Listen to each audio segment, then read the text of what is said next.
Bonjour, chers frères, chères sœurs. Ce matin, nous avons le privilège de, encore une fois, partager la parole de Dieu. Nous nourrir, se ressourcer pleinement et bénéficier de ce temps, encore une fois, où l'Évangile est annoncé et que Dieu veut encore se manifester. Ce matin, nous sommes appelés à encore nous plonger dans la parole, parce que dans cette parole, nous connaîtrons, nous ferons une nouvelle connaissance de la grâce de Dieu, ou les deux côtés de la grâce de Dieu, celle qui cherche et celle qui reçoit. Nous trouverons, nous lirons un passage dans l'évangile de Luc, au chapitre 15. Mais avant tout, comme nous passons les unes et les autres à travers des situations difficiles, plus difficiles pour les uns, moins pour les autres, mais nous traversons des sentiers particulièrement dangereux. Et il y a des moments, nous avons envie, chacun d'entre nous, crier stop. Quand tout se passe ou quand tout ne se passe pas comme nous l'aurions voulu, nous avons et nous crions, qu'est-ce que je peux faire? Que pouvons-nous faire? Et la Bible nous apporte des réponses. Jésus, dans sa parole, dans les évangiles, nous apporte des réponses.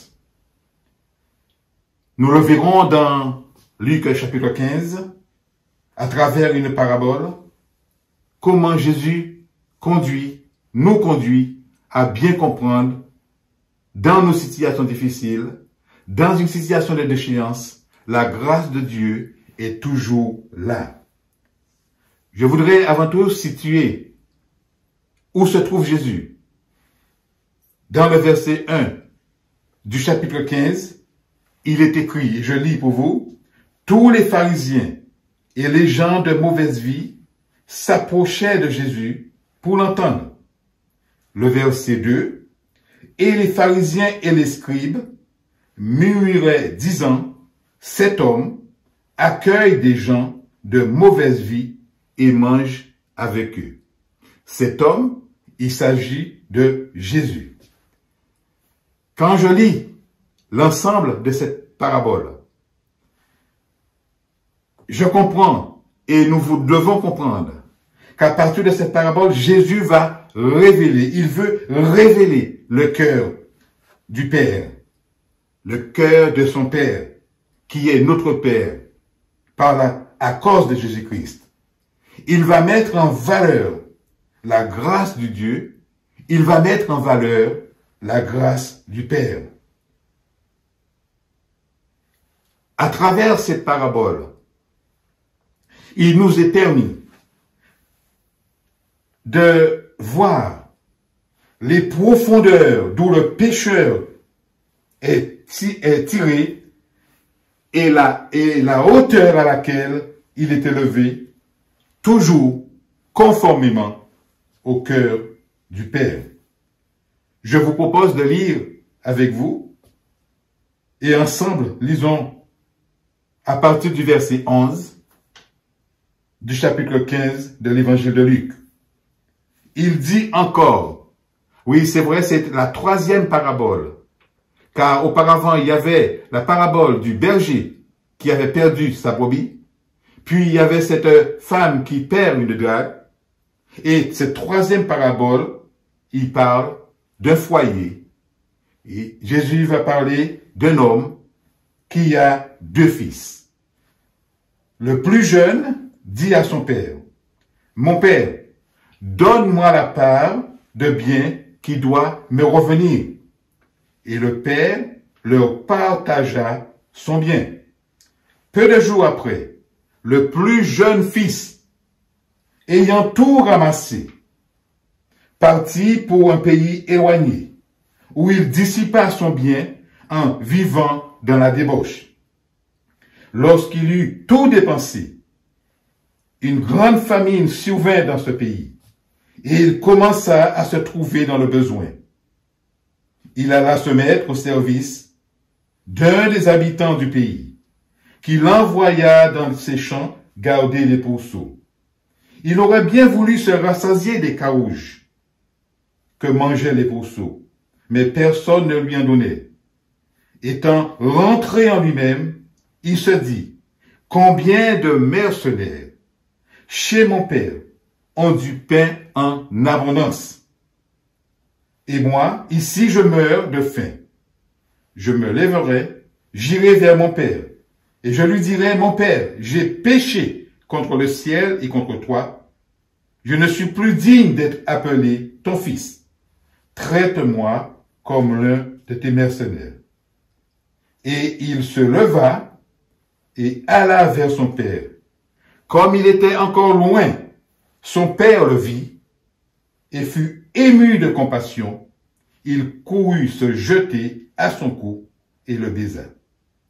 Le verset 23, il est écrit, « Amenez le veau gras et tuez-le.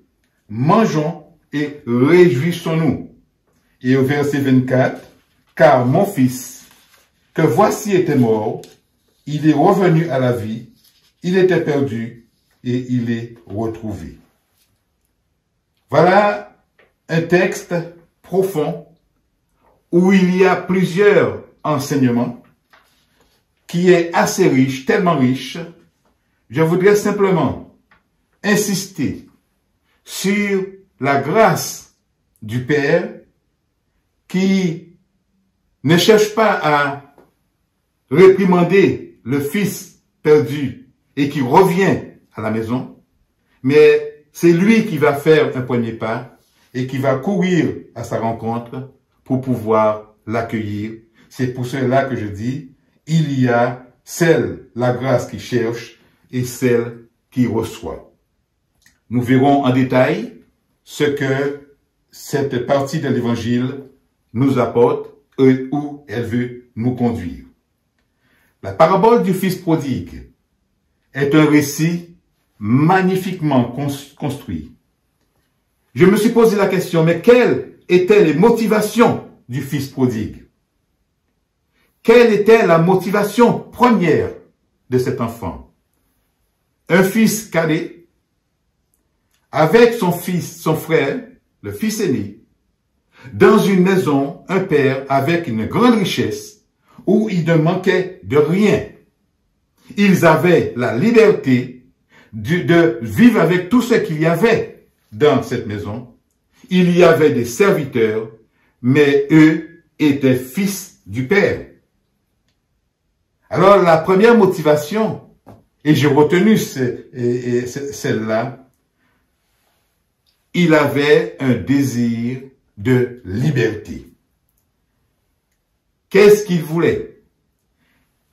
Il voulait une liberté libre de rentrer quand je veux, libre de faire comme je veux, de rencontrer qui je veux, de fréquenter qui je veux. Enfin, libre. Voilà sa motivation, voilà son désir. Et en l'actualisant dans notre société, dans un foyer, les enfants ont cette aspiration de vouloir avoir cet tel désir et dire « je suis libre ». Alors que dans la maison du Père, ils avaient toute cette liberté. Le fils aîné étant plus respectable ou respecté par les autres, avait choisi des amis plus respectables. Mais le fils cadet, peut-être il en avait marre de cette vie trop carrée, voulait aller voir plus loin. Une liberté ou des libertés, non pas dans la maison du Père, mais en dehors de cette maison. Et ce désir profond de liberté va le conduire loin de son Père. Et ce désir de liberté qui va sombrer dans la déchéance. J'ai retenu 7 étapes qui mènent à cette déchéance. 7 étapes qui mènent à la perdition. Et également, nous verrons 7 étapes qui mènent à la rédemption. Tout d'abord, voyons un peu ces 7 étapes qui mènent à la perdition. 7 étapes qui nous emmènent vers l'abîme. C'est comme si nous sommes dans un bâtiment, dans un immeuble, et que nous descendons 7 étages en sous-sol.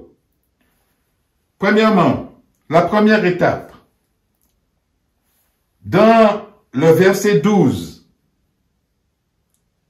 de ce chapitre 15, nous lisons que le plus jeune dit à son père, « Mon père, donne-moi la part de bien qui doit me revenir. Donne-moi ma part. » Il ne tient pas compte de la volonté du père. Comment cela se fait? Que quand on demande un héritage, c'est quand il y a mort du père ou des parents. Et là, il est vivant. Le fils cadet ne tient pas compte du tout que son père est vivant. Il le considère mort parce qu'il veut sa part d'héritage, le tiers qui lui revient, pour pouvoir aller vivre loin de la maison du père. Donc, la première étape, il va faire sa propre volonté et il va dire « Donne-moi ma part ». La deuxième étape, ou deuxième sous-sol, il est de profit égoïste. Au verset 13, nous pouvons lire « Peu de jours après, le plus jeune fils ayant tout ramassé, partit pour un pays éloigné. » Entre nous, est-ce qu'il a pris cette décision en un instant? Je ne crois pas. Il a mis du temps pour y réfléchir. Il a conçu ce plan. Il a laissé cette semence s'enraciner en lui. Le péché prend de forme et il va l'exprimer à ce verset 13 où il est dit que il va tout ramasser et il va partir pour un pays éloigné. Un pays éloigné, non pas à côté de la maison du Père, mais éloigné. Et ce que fait l'ennemi de notre âme, c'est nous conduire dans la désobéissance et nous permettre d'aller très loin, très loin de là où nous sommes libres, pour pouvoir nous emmener dans un lieu libre, mais avec des barreaux de prison.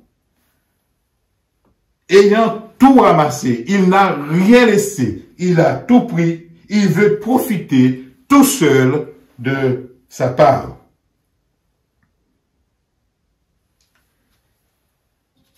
Troisième étage, troisième sous-sol, le verset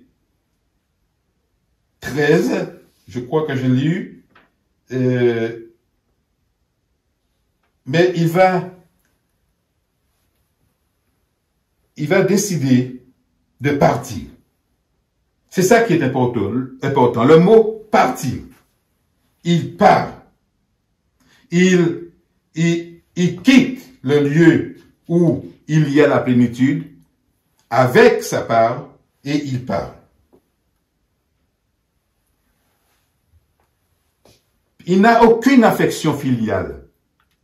Et combien des parents pourront témoigner leur souffrance quand leur enfant quitte la maison familiale sans aucune reconnaissance, mais leur seul intérêt, c'est avoir leur part. Cet enfant, c'est de l'indifférence dans son cœur. Il part.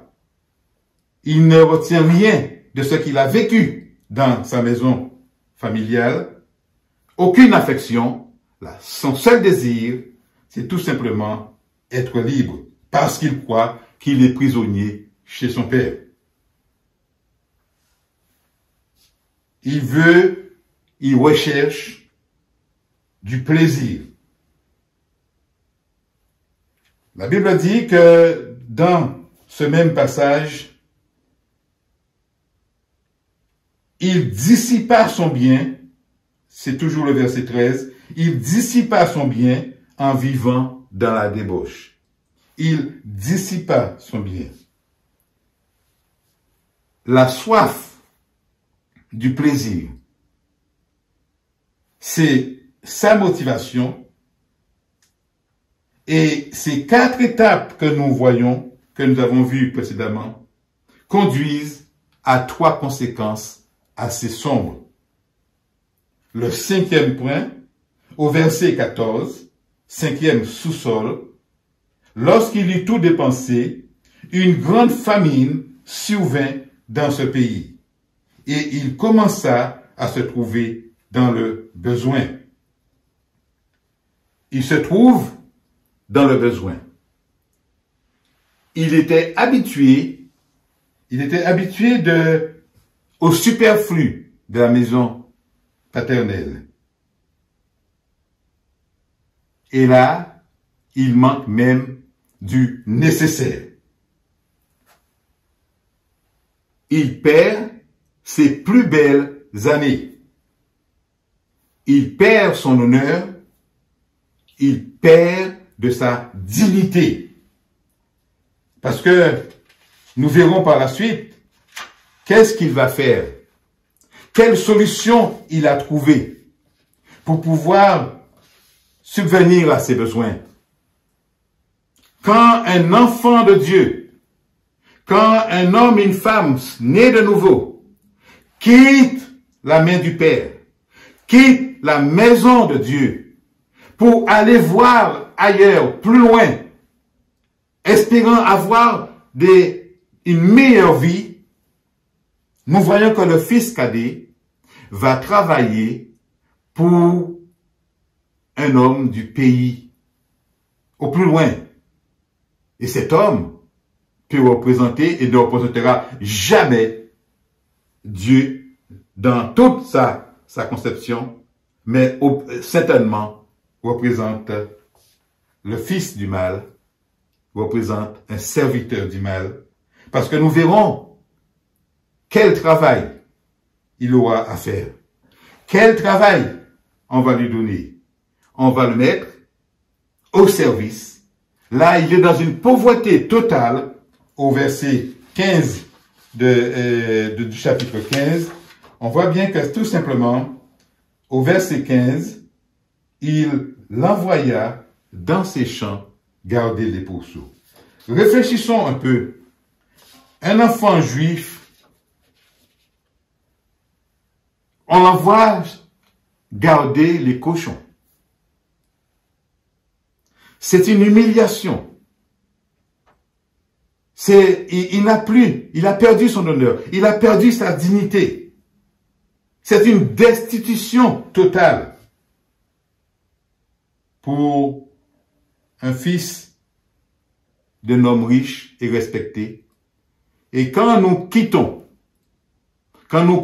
la main de Dieu pour suivre nos amis, et comme les jeunes disent, mes potes, où nous voyons des enfants, des jeunes ou des plus âgés, préférer vivre et dire, les gens du monde sont mes amis, et que mes frères et sœurs au sein de l'Assemblée sont mes ennemis, ces personnes-là sont déjà sur une pente glissante.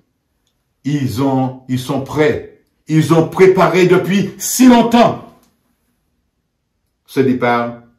Le péché a pris racine et une plante va produire le fruit de la déchéance. Et quand nous quittons la main de Dieu, quand nous quittons et que nous nous éloignons de la parole de Dieu, nous entrons dans ce sixième sous-sol, c'est une pauvreté totale. Pauvreté en tous les aspects de ta vie. Tu peux peut-être croire que tout marche, que tout réussit pour toi. Mais c'est une fausse satisfaction. Parce que plus bas, tu continues de descendre. Et à la septième étape, au septième sous-sol, il y a le péril de la faim. C'est le verset 16 qui nous le dit. Au verset 16, nous pouvons lire: il aurait bien voulu se rassasier des carouges que mangeaient les pourceaux, mais personne ne lui en donnait.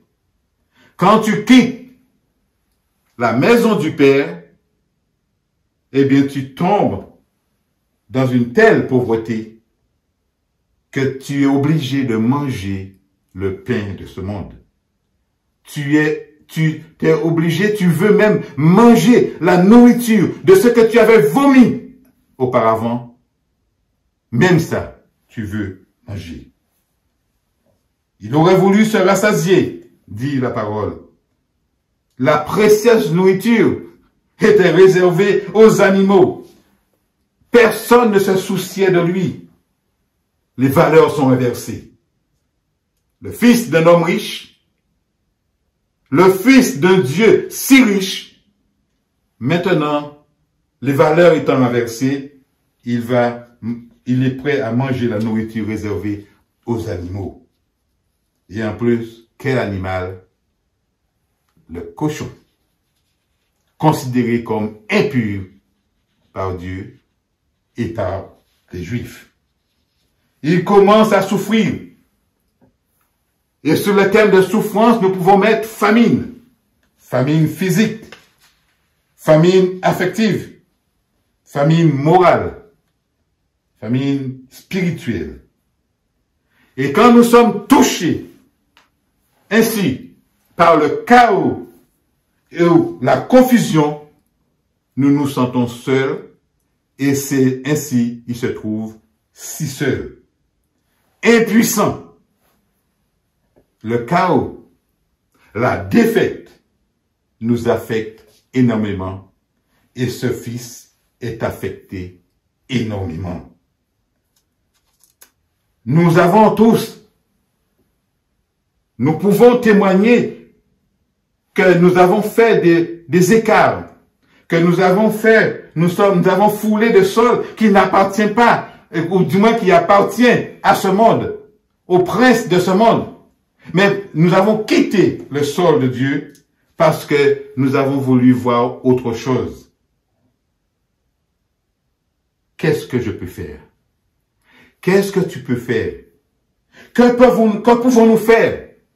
Je vous encourage de courir vers Dieu, de courir votre Père Céleste, de courir non pas en voulant trouver une solution dans le monde, mais faire un demi-tour complet pour trouver la solution là où tu l'avais quitté.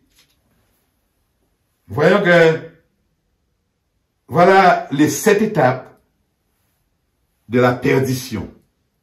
Et maintenant, nous pouvons voir la démarche, du Fils perdu vers la rédemption. Il y a également 7 étapes vers l'élévation. Les 7 premières étapes, c'était vers la chute, c'était la descente. Et maintenant, nous voyons les 7 étapes vers l'élévation où, par une décision, tu vas remonter. Tu vas quitter ces sous-sols sales pour pouvoir revenir et retrouver la maison du Père. Alors effectivement, plusieurs raisons.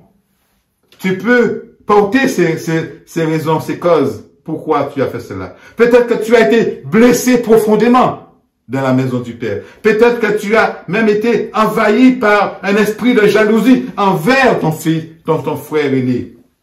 Peut-être que tu as voulu faire ce que lui, il faisait. Mais peu importe. À travers à partir du verset 17, nous allons reprendre le chemin avec le fils perdu, avec le fils prodigue, pour pouvoir revenir dans la rédemption. Rédemption qui veut dire rachat. Premièrement, première étape pour la remontée. Le verset 17. Étant rentré en lui-même. Il se dit, étant rentré en lui-même. Il se rend compte, oui, il se rend compte de son état d'extrême misère. Il se rend compte de son état d'extrême misère. Il souffre. Il est en manque de tout. Il est fatigué. Il est déshonoré. Il n'a plus de dignité. Mais il y a quand même une première étape. Il a réfléchi. Est-ce qu'il a fait ça à un seul instant? Non. Il a réfléchi. Il a beaucoup souffert. Il a été rejeté par ses amis, qui croyaient ses amis. Il a été rejeté par ses confidents dans le monde. Toujours, là, il est en train de réfléchir. Il est en train de dire, non pas du remords, parce que avoir du remords, ce n'est pas une repentance. Ce n'est pas du regret. Le regret, ce n'est pas se repentir. Il rentre en lui-même et parce qu'il se rend compte de sa misère. Il prend une résolution. La deuxième marche vers le haut. Au verset 18, il dit, je me lèverai et j'irai vers mon Père. Mais je me lèverai. Il prend une décision. Nous voyons pas, il dit pas, à l'instant même, la Bible ne dit pas qu'il se lève. Mais il a pris la décision de se lever. Je me lèverai et j'irai vers mon Père. Je lui dirai, mon Père, j'ai péché contre le ciel et contre toi. C'est ça qu'il va faire. Il rentre dans la phase de la marche de la repentance. Au verset 20, il se leva. Alléluia, il se lève. Il a pris la décision de se lever. Mais maintenant, il se lève. Et il alla vers son Père. Il est dans l'action. Voilà cette repentance. Ce n'est pas du regret. Ce n'est pas du remords. C'est de l'action. Il a décidé. Et enfin, il va. Il va vers qui? Non pas vers des amis. Non pas vers un frère ou une sœur. Non. Il connaît le chemin. Il va vers son Père. Oui, il a vécu pendant longtemps avec ce Père. Il connaît le chemin. Il va dire, je ne suis plus digne. Il a perdu, je vous ai dit auparavant, cette dignité. Et il mesure l'ampleur de sa faute. Tous les enfants de Dieu, quel que soit l'écart, et quel que soit là où ils sont au loin, chacun et chacune, chaque frère, chaque sœur, chaque enfant du Père, à un instant donné, a cette capacité de mesurer l'ampleur de sa faute. Chaque personne qui quitte la main de Dieu sait ce qu'elle a fait, mais non pas pourquoi elle l'a fait, cela n'a pas de sens devant Dieu, mais il l'a fait, elle l'a fait, et cette personne mesure cette ampleur, mesure cette faute. Je ne suis plus digne. Oui, je ne suis plus digne. Cette dignité perdue. Alors, au verset 20, il se lève, il se leva et va vers son Père. Et cette quatrième étape, cette quatrième marche vers l'ascension vers le haut est motivée. Est motivée par les trois premières marches. Nous voyons bien, je reprends, réveil, résolution, repentance et retour. Et les 4 premières étapes conduisent à 3 heureuses conséquences. Premièrement, et c'est la 5e marche, la réconciliation. Le verset 20, il est écrit, « Comme il est encore loin, son père le vit et fut ému de compassion. Il courut se jeter à son cou et le baisa. » Réconciliation. C'est le père l'a vu au loin. Le père est ému de compassion. Le fils va recevoir un pardon complet du père. Et si nous lisons attentivement la parole, nous verrons que le père est là sous le seuil de la maison et regarde au loin. Est-ce qu'il l'a fait une fois? Non. Je crois qu'il le fait en permanence parce qu'il sait le chemin par lequel est parti son fils. C'est par ce chemin-là que son fils va revenir et il est prêt à l'accueillir. La 6e marche, le revêtement. Verset 22, le père va dire, apportez la plus belle robe. Fini les haillons qui empestent le porc. Fini ces haillons qui déchirent. Apporte la plus belle robe. Revêtez mon fils. Et au verset 23 et 24, 7e marche, c'est la réjouissance. Mangeons et réjouissons-nous. La joie, elle est grande, car le fils qui était mort est revenu à la vie, qui était perdu est retrouvé. Amis, sachez qu'il n'y a pas de nourriture pour une âme, qu'il n'y a pas de paix, qu'il n'y a pas de repos quand cette âme est loin de Christ. Vous pouvez avoir fait votre chemin dans le monde et croire que vous avez réussi sans Dieu. Vous pouvez avoir obtenu tout ce que vous désiriez, mais de quel prix vous l'avez payé? Où est-ce que vous en êtes aujourd'hui, quant au Seigneur, quant à son amour, à la communion avec lui? Le Seigneur est-il votre raison de vivre? Si vous avez perdu ce sentiment, votre présence sous la terre est sans aucun profit. Votre présence sous la terre est sans aucun profit. Et si vous restez dans votre situation, vous vous déclassez vous-même, même si vous avez pris conscience que vous avez perdu votre dignité. Le fils va dire, je ne suis pas digne, je ne suis plus digne. C'est la déchéance, c'est son constat.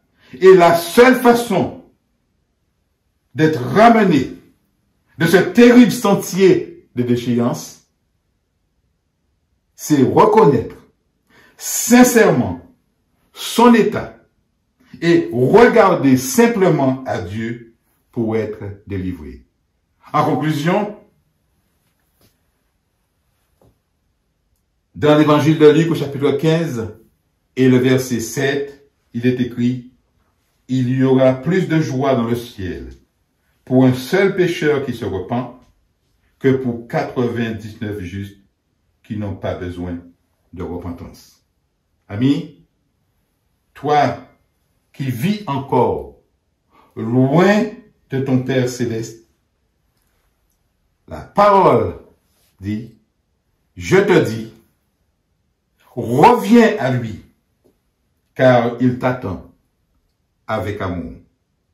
Nous bénissons le Seigneur pour sa parole, nous comptons sous ta grâce, et nous prions afin que ceux qui ont quitté le sentier, qui sont partis loin dans un pays lointain, puissent laisser l'Esprit les convaincre de revenir et de faire la paix avec le Père qui l'attend et qui nous attend, comme il m'a attendu et comme il attend encore ceux et celles qui ont quitté la maison. Gloire à Jésus-Christ. Amen.